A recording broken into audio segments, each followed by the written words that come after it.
Alright guys, I know this is a little bit different of a video. Normally we started out in the game room, the console room, but today the topic is a little bit different. The topic is on emulation. Should you or shouldn't you? We're going to talk about it right after this.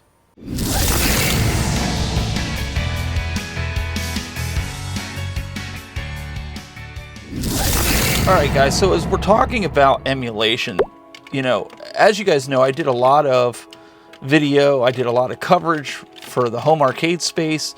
I did video after video showing, you know, why these things were great. I built my own arcade because, for one, I just don't have the room in my basement here for real arcades. Now, are real arcades bad? No, I just don't have the knowledge and the skill to maintain them. Where these, you know, you're looking at simple Dell monitors that people show that you can get, and you can use them in these cabinets, buy a PCB and set it up, and you're good to go. Well, I'm showing this game here, Marvel vs. Capcom 2, because this is a big thing that people have talked about, is the emulation being poor. Now, I've played this a lot of times with friends. We've had competitions down here playing it, and nobody's ever said, oh, you know what, this is slow, or this doesn't work right. Now, I'm not trying to stand up for Arcade 1-Up in any means, in any way, because a lot of these games... You don't say.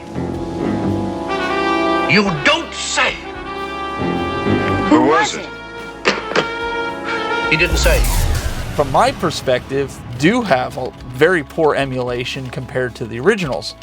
But to the average person, for $300 to $500 to basically build your own arcade, is it really something to complain about? Nobody loves me.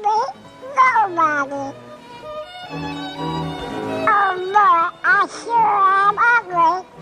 I wish I was good. That's the question you know I bring up, instead of just enjoying the game. Now, some people have complained that these machines aren't as, quote, sizable. That's what she said! Compared to the originals, right? You know, I sat here playing this. You know, I've replaced some of the controls. That's the other thing that people complain about. For $300 to $500, you know, you get some cheap buttons and sticks, as people say.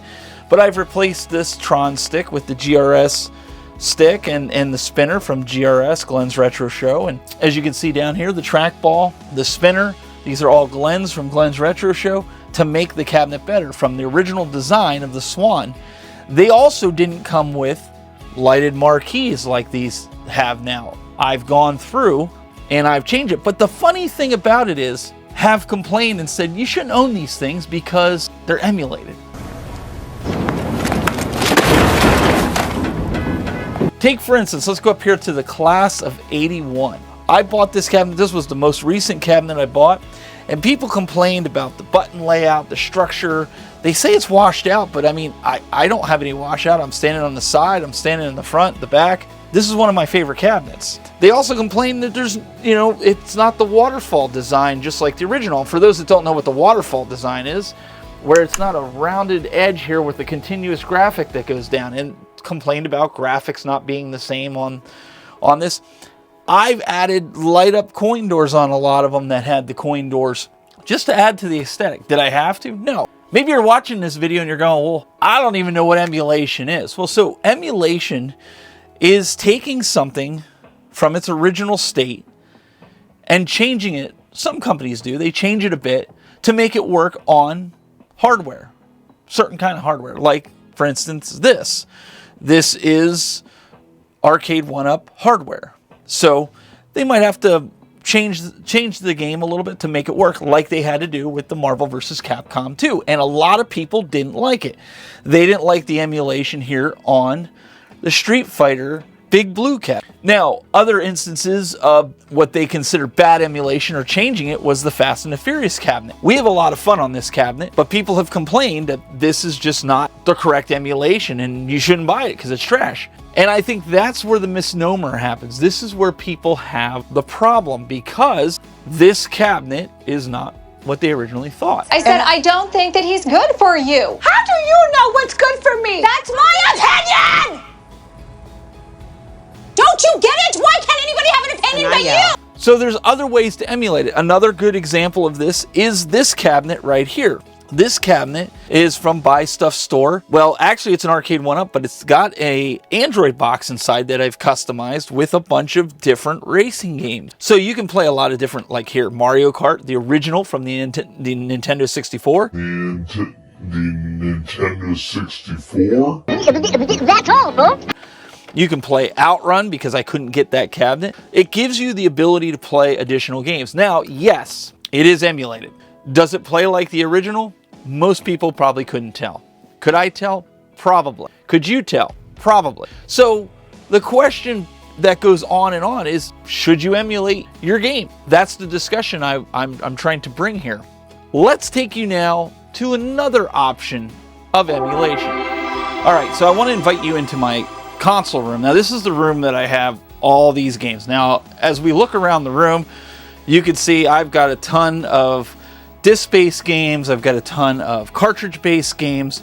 I just pretty much have everything when it comes to that. But what I want to show you here is this. This is the CRT area. This is where I have 4 of my favorite consoles of all time hooked up, because this is the way you have to play it, is on a CRT TV, the original way to play it. But what I want to show you is, down here in each of these systems, I have a multi-cart. Now, I don't condone piracy. I'm not one of those guys that are like, hey, yeah, go download ROMs and set your system up and run it. This is mainly because I don't want people handling my original cartridges. Pulling cartridges in and out of old systems, 40-year-old systems, 35-year-old systems, can cause problems with the pins. But do I emulate on original hardware? Yes, because it plays just like the original, in my opinion. Some people might argue that. I don't see the problem. You'll notice on my Jaguar here, I have a game drive. I paid extra money for that. Down here, I have a Turbo EverDrive here as well. The Nintendo is probably the only one I don't have it in right now, but I do have, let me check. I do, I have the EverDrive one in there as well, which is the multi-cart, which is how we play it. If you come with me over here and kind of follow me, the Sega Genesis up here, this has an older multi-cart that has all the games. And you'll also see down here on the Super Nintendo, it also has a multi-cart. The Nintendo 64 has a multi-cart. All my CD-based games, I've made complete backups of. I have CDs that are burned copies that I use on these systems so my originals don't get destroyed and I can preserve it. These rarely get taken off the shelf. Now, unless you get into some of like the GameCubes and the PS4s, the Wiis, I have them backed up on a hard drive. Coming over here, my handhelds. I have a Genesis, it's an EverDrive. I have one in my Atari Lynx right here. You guys will see when I open this up, I have an EverDrive in there.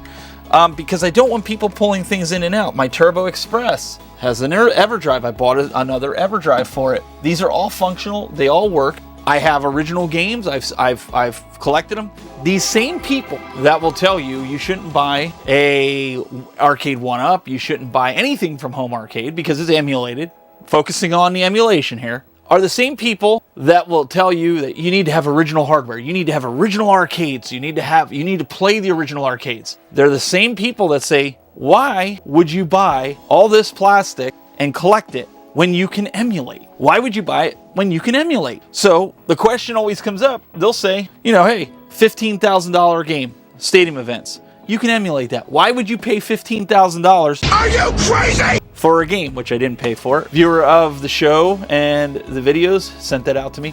But I've been collecting the whole North American collection of NES cartridges. I even had some viewers send in one from Australia. Thanks, Big Reese. Some of these games, Wayne's World, I think this goes for upwards of $200-300. Bucky O'Hare, I want to say that's another $200 or $300 game. A lot of these games, DuckTales 2, Darkwing, I think I got a Darkwing Duck right here, I can see it. Yeah, Darkwing Duck. Why would you buy that? Why would you go through, here's DuckTales 2, I was just talking about that. DuckTales 2.